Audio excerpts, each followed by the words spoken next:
What is going on, you wonderful people? I hope you're having an amazing day. Before we get into the video, make sure to smash that like button for the YouTube algorithm. It really helps. Now, with that being said, today we have a video by PragerU, and it's hosted by none other than Candace Owens. And this is about the history of slavery. It's a short history of slavery. Let's get right into it. Now for a brief history of slavery. Here's the first thing you need to know. Slavery was not invented by white people. It did not start in 1619 when the first slaves came to Jamestown. It existed before then. It did not start in 1492 when Columbus discovered the New World. In fact, when the intrepid explorer landed in the Bahamas, the native Taino tribe hoped that he would help them defeat their aggressive neighbors, the Caribs. The Caribs enslaved the Taino and, on occasion, served them for dinner. Slavery existed in Africa, Asia, and the Middle East. The word slave actually comes from the Slavs of Eastern Europe. Millions of them, all white by the way, were captured and enslaved by Muslims in the 9th century and later by the Ottoman Turks.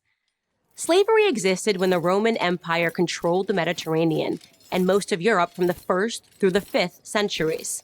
Slavery existed when Alexander the Great conquered Persia in the 4th century BC. It was so common that Aristotle simply considered it natural. The slave master model was just how the world operated in the great philosopher's day.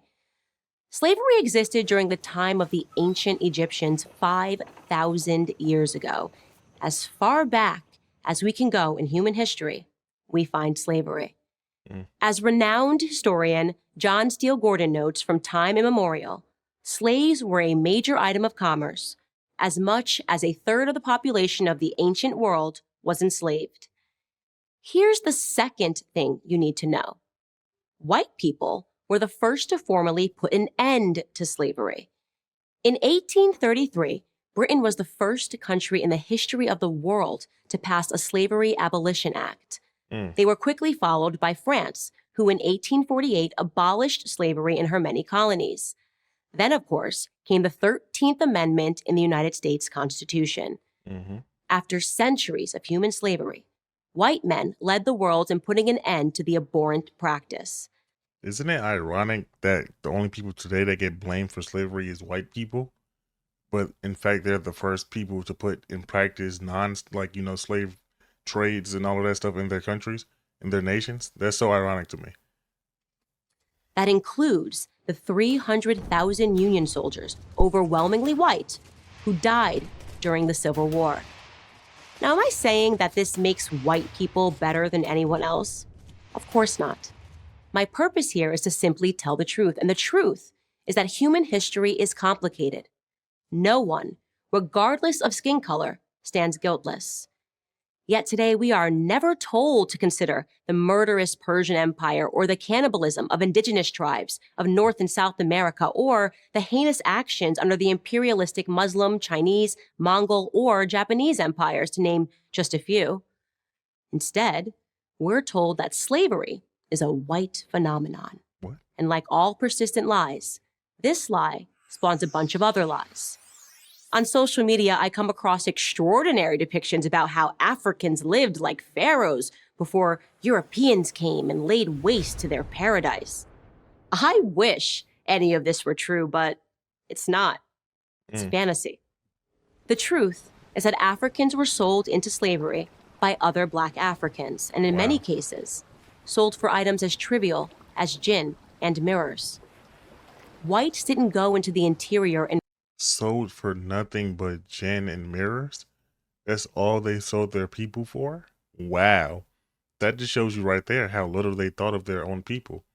And secondly, that just shows you right there that the whites did not they probably colonized Africa still, or parts of Africa, but they did not, just go in and just take these people and capture these people. This was agreed upon with other African people. This stuff was just agreed upon. That's crazy. and round up the natives.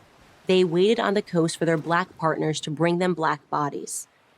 The stark reality is that our lives had very little value to our ancestors. Here's the third thing you need to know. If you think slavery is a relic of the past, you're wrong. There are some 700,000 slaves in Africa today, right now. That's the lowest estimate that I could find. Other sources say there are many more. For context, 700,000 slaves in Africa today. That's ridiculous. So you mean to tell me not only did white people become the first people to quit slavery, you mean to tell me that black people, technically African, not black, but technically, that's just for the context of this conversation, let's say black people, even though I really don't like using that term for it, but let's just say black people, they're the last people to actually keep slavery alive? Or is there still other countries, if I'm not mistaken, that she didn't say that Africa was the only country. So I will say that, let me not start just talking past myself. It could very well be other countries, except from what I'm seeing right now, it seems as though, at least the way she's presenting this, is that Africa is one of the last nations that still have slaves, and there's that many slaves like that. 700,000. Wow. that's almost twice as many slaves as were ever brought to the United States.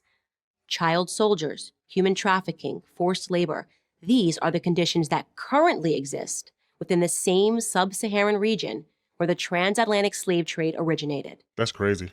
African bodies are being sold today like they were sold then. And no, they are not being purchased by any country of white men. In fact, slavery, by any traditional definition, is exclusively practiced today within non-white countries. Oh, wow. But we hear almost nothing about that. Just like we hear nothing about how slavery was universal until good people in Europe and America ended it 2 centuries ago. Why? Because our so-called leaders, black and white, wouldn't profit from it. Okay. Black victimhood is nothing if not profitable. It elects politicians and funds racial grievance groups. True. And if Black Americans began to view themselves as partners in the American dream, if we embraced the patriotic spirit that holds all men are created equal, the patriotic spirit that is our real heritage, then the race hustlers would soon be out of business. And who wants that? That's true. Who wants that? Seems like this is the end of the video right here. She's gonna say, she's Candace Owens, I'm pretty sure, right there at the end of it. So, from what I understand, from what she's saying right here, is that slavery basically is just non-existent in all white countries now. It's only non-white countries that have slavery. That is actually insane, just for the simple fact that today, at least in the West, at least here in America, let me just narrow down that specific. Slavery is blamed a lot on white people. A lot of white people get the bear brunt of the slavery argument all of the time. Oh, you're white, your ancestors owned slaves, this and that. Well, it turns out that our ancestors owned slaves too. And our ancestors technically sold us to the white slave owners. So really, who should we be mad at? Now, if you want, and really honestly, if I'm being very frank with you guys, I don't take slavery to heart or anything like that, because I just simply look at it as like a worldly view. Back in the day, it was the strong survive, now was it. So basically, if you were strong, you were at the top of the hierarchy, you were at the top of society. If you were weak, you're at the lowest point of society, which is a slave. And that's white or black. I just watched a show called Vinland Saga. I don't know if you guys know what that is. Vinland Saga. It's a very good show. It's about Vikings, about Nordic men back in the day. And they were literally slaves. It was white slaves, European slaves, or at least Nordic slaves. I don't know if Nordic people are European. I think they are, but still, it was white slaves. Blonde hair. The main character was a blonde haired slave. He was a white guy. Main character. So at the end of the day, slavery is not as it seems. Especially, it's like just not American slavery. That's not all it just is American slavery. And this video was educational. I like it. I appreciated it. Candace Owens always does a pretty good job at explaining things coherently and timely fashion too at that. But with that being said, if you enjoyed this video, my name is Jay Dottie. Like and subscribe. Peace.